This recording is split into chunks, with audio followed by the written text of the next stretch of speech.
Today we're doing a lower body workout, but with a little twist. I've had to take things a little differently lately, so no heavy lifting for me at the moment.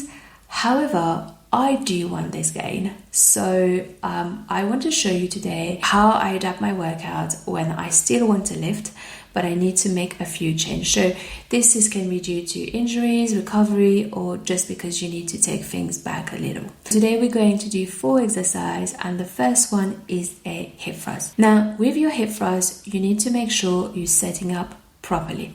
So you need to start by wrapping a foam pad around that bar. So this will help you to protect your pelvis bone and also to make the movement way more comfortable. Make sure you position your upper back against the bench with your shoulder blade just above the edge, and this would give you a strong base to drive from. And finally, as you thrust up, you need to make sure your knees are stacked directly above your heels. So this will help your glute to do all the work. Now here I do something a little bit mad. I do what we call a German volume training, which means I do 10 sets of 10 reps of hip thrusts. And yes, you heard me right, I do 10 sets of 10 reps. So this is a killer, but I don't go heavy. Instead, I overload through volume, so more sets and rep rather than overload through weight. And trust me, your glutes will be on fire. So try it and see how you feel. Now you can do that with other exercise than hip thrust. You can do squat, you can do RDL or whatever. Next up, after this hip thrust, is a Bulgarian split squat. Now listen, this one is a serious better, and same, you need to make sure you're setting up properly.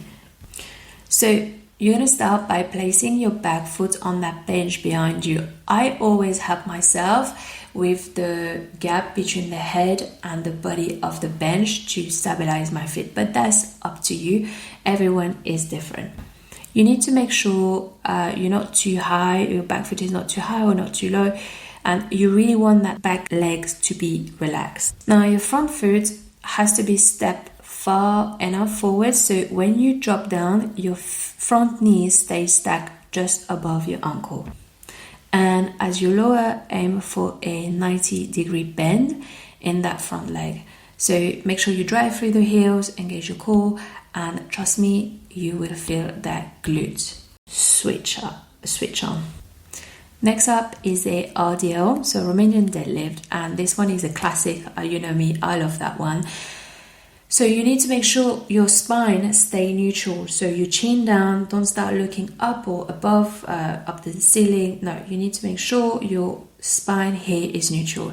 And you are hinging your hips, so it's your hamstring and your glute that are doing the work, and not your shoulders that are yanking the weight up. And finally, I wrap things up with one of my go-to, which is a cable kickback, which is a fantastic insulation move for your glutes. So make sure you focus on the squeeze at the top and you control your way down and don't rush it through. I hope you enjoy that, and I hope you will try, and I shall see you on my next episode. Bye, à bientôt.